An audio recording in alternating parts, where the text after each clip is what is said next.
বন্ধ করে দিতে হবে? প্রশাসনের লোক বলে আসছেন কি বলবো? বন্ধ করলে ভালো হয় শুনে। আপনি কে?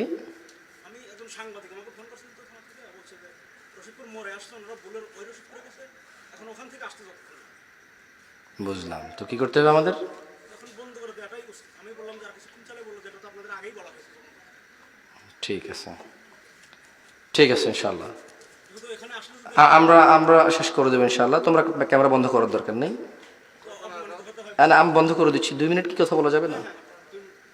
ধরেন আমি ভাত খাইতে আসি, হাত তো ধুতে দিবেন। না, এটা আমারও গ্রামে, আমি তো বন্ধ করার চেষ্টা করি না, আমাকে বলছে। আমরা বলি ইয়া আল্লাহ, তুমি মহান, এই পৃথিবীর কর্তৃত্ব তোমার। যারা উদ্দেশ্যপ্রবণভাবে তোমার কাজে বাধা দেয়, তুমি তাদেরকে দেখে নিও রব। যা আমার আয়ত্তে নেই, তুমি দয়ালু, তুমি আমাকে তা জিজ্ঞেস করবে না, তোমার প্রশংসা। রব, যা আমার আয়ত্তে নেই, যা আমার সাধ্যে নেই, তোমার প্রশংসা, তুমি এত দয়ালু, তা তুমি আমাকে জিজ্ঞেস করবে না। তাই আমি নিজেকে এখনো শান্ত রাখতে পারি। যা আমার আয়ত্তে নেই, যা আমার উপরে নেই, যা আমার অধীনে নেই, তা সম্পর্কে তুমি আমাকে আগেই ক্ষমা করে দিয়েছো, তোমার প্রশংসা রব। পরিশেষে তোমাকে বলি, যারা অহংকারী দাম্ভিক, তুমি তাদের দেখে নিও রব। আমি তোমাকে বললাম, তুমি জানো আমি কতটা নিরীহ, কতটা অসহায়। রব, তুমি জানো যারা তোমার বান্দারা আছে তারা কতটা অসহায়, কতটা নিরীহ। রব, তুমি আমাদের জন্য যথেষ্ট হও, আর আমাদের পক্ষ থেকে তুমি তাদের জন্য যথেষ্ট হও। ওয়া আখিরু দাওয়ানা আনিল হামদুলিল্লাহি রাব্বিল আলামিন। ওয়াসসালামু আলাইকুম ওয়া রাহমাতুল্লাহি ওয়া বারাকাতুহু।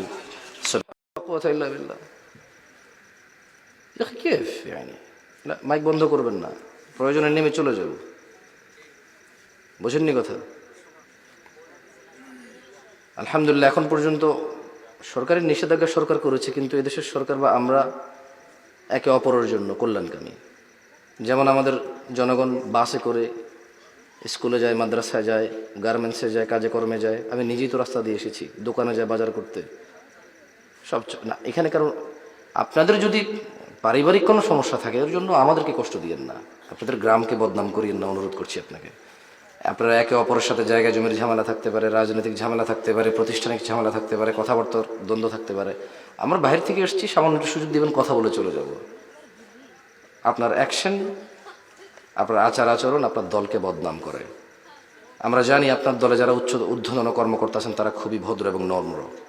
এই তো আপনাদের এই সিরাজগঞ্জে এসেছিলাম, প্যানেল মেয়র ছিল, তিনি বলেছেন আপনারা মেহমান এসেছেন, কথা বলেন, আমি কথা বলে আপনাদের সময় নষ্ট করবো না। উপরে যারা ঊর্ধ্বতন কর্মকর্তা তারা ভদ্র, মাশাআল্লাহ। তারা আমার মতো ছোটোখাটো মানুষের সাথে ঝগড়া করে না। এই যে যুবকরা ছোটোখাটো পোলাপাইনগুলো মাহফিলের অ্যারেঞ্জ করছে, এলাকার চেয়ারম্যান, উপজেলা চেয়ারম্যান, ওনারা তো সময় নেই যে ছোট পুচকে পাচকে পোলাপানের সাথে তর্কে লিপ্ত হবে। ওনারা সুন্দর দৃষ্টিতে দেখে, কারণ এটা ওনাদের এলাকা, ওনাদের ছেলে সন্তান এই ওয়াজের ব্যবস্থা করেছে। ওনারা চায় না ওনাদের যুবকদের সাথে ওনাদের দ্বন্দ্ব থাকুক। টুকটাক আপনারা যারা আছেন, পারিবারিক সমস্যা, সামাজিক সমস্যা, এগুলো নিয়ে মেহমানদেরকে অপমান করবেন না।